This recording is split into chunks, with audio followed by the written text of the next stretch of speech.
Dum bum. Dum bum. Beep. Bum bum bum bum bum bum. Dum bum. Beep. Bum bum bum bum bum.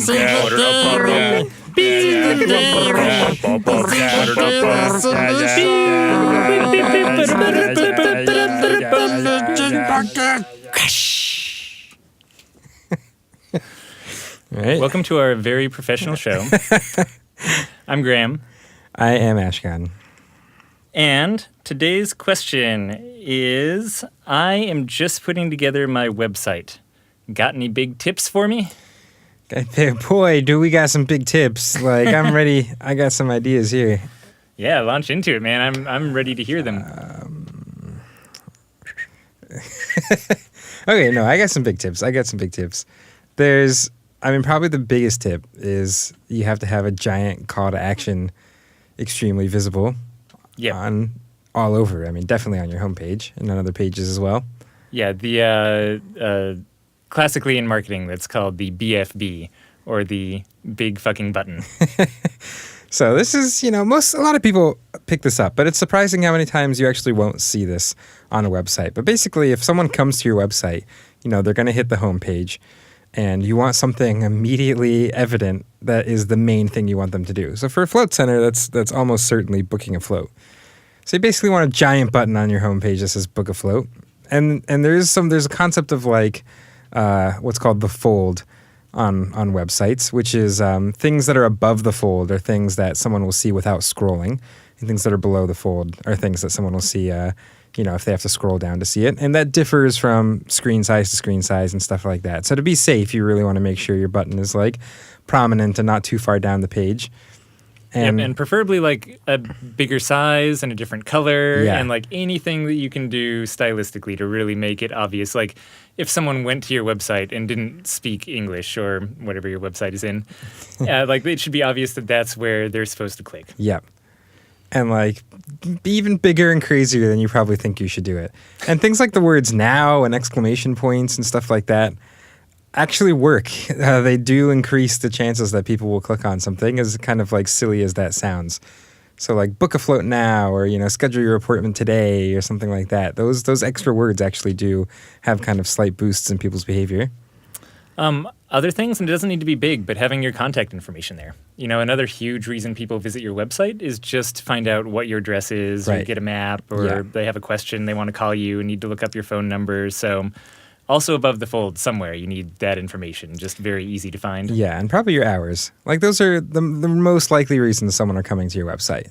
Contact info, hours, your location, and to book an appointment. Yep. And so then the other two things that are worth adding on to at least your homepage, if not directly above the fold, and I think we still managed to kind of squeeze them in above the fold too, but mentioning memberships. We talked about this in another episode, but right kind of next to your Book Now button, be sure that you just at least have a mention of memberships to kind of prime people that that's something that is out there. And the last one is asking people to join your mailing list. And the theory there, right, is that the goal, if all goes correctly, is that they're visiting your website, they're either booking a float online or they're giving you a call to book a float. But if they don't, like let's say someone comes and they're like, oh, I just need to check with my wife to figure out what my schedule is. Like I'll come back here and book a float later or something. That person's probably never coming back. They're going to forget, like other things in the day came up. So while you have their attention during that time, having some way to at least have a chance to get information so that you can remind them that they wanted to come back. And that's where the email address comes in. And this is probably a topic for a much bigger podcast discussion just about that. But a mailing list really is your best friend when it comes to marketing, as less cool than it sounds from social media and stuff like that. So some kind of call to action to actually enter in their email address and hopefully build that mailing list is another big one. And then, once you get away from your homepage, the same kind of lessons apply. Like you just want your call to action to book a float or to, secondary to kind of sign up for your mailing list to be on every page, right? Like if someone goes to your pricing page, there should ideally be another button right there that says, okay, like book your float now, now that you know the prices. And you really like having a page that doesn't have some sort of call to action like that is kind of you're wasting some potential space there where you could get people to hop over and actually book their appointment. Yeah, absolutely.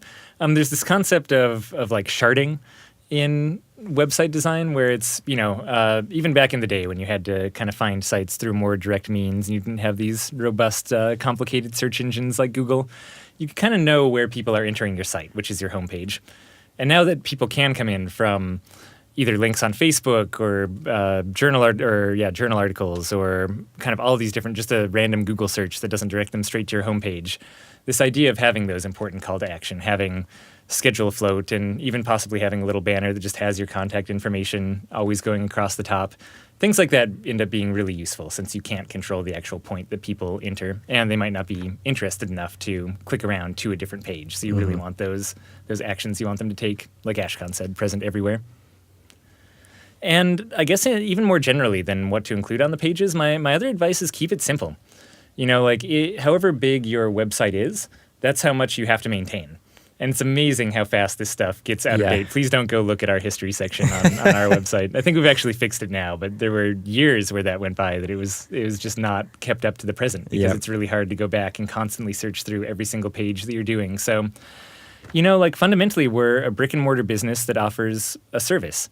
And it doesn't take that many pages to get across the critical information about that. So if you're going into this thinking that you're going to create this really robust 20-page website that has all this information about floating, maybe consider scaling that back to something like a 3-page website. Yeah. Or, I usually tell people at most 5. Like aiming for 1 to 5 pages total on your website is kind of the right mindset to go in with it, into it with. And I would say even aiming more for that, 1 to 2 pages is actually probably a good standard to at least try to achieve. What else?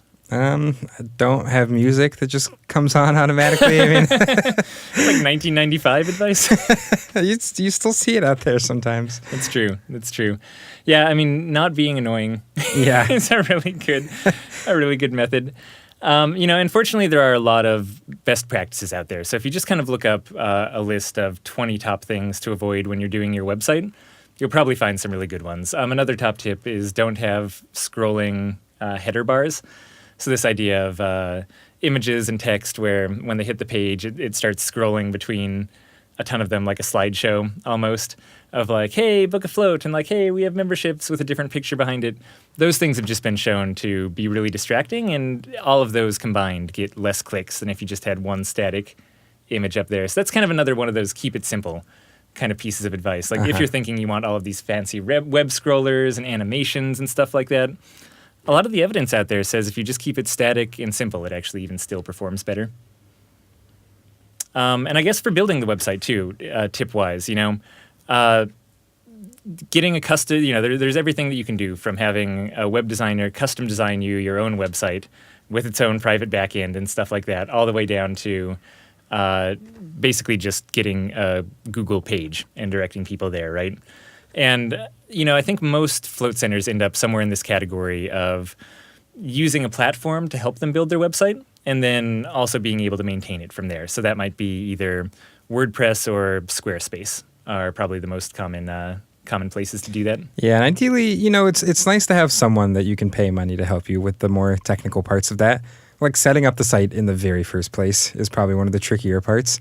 And like sometimes just like weird random updates that need to happen can be kind of technically tricky. But you really want to have something where you have the ability to go change like the words on a certain page. Because you don't have to call someone every single time you want to update the text on one of your pages or in a little box or, change a quick photo or something like that. So having the ability to make those kind of small or content changes, but having someone you can reach out to for the more technical changes, I think is kind of that like nice sweet spot. Yep, and WordPress is kind of more on that hire someone to do it at first, and then you can make changes afterwards kind of side. And also WordPress is available for free. You need to pay for hosting and stuff like that. And then Squarespace is more on the side of you might actually just be able to stumble your way through on your own, even without very much web savvy. But they're also a subscription service that requires an ongoing fee per month. So in either case, it might be worth it just to have someone design the site. But Squarespace, if you do really want to go that route of doing everything yourself, is a little more plug and play, less customization, but friendlier for getting set up at the beginning. All right, so there's some tips for you. Yeah. Good luck with your website. And if any of the rest of you out there have any questions for us, head on over to floattanksolutions.com/podcast and enter them in there. Great. We will talk to you soon. Tomorrow, specifically.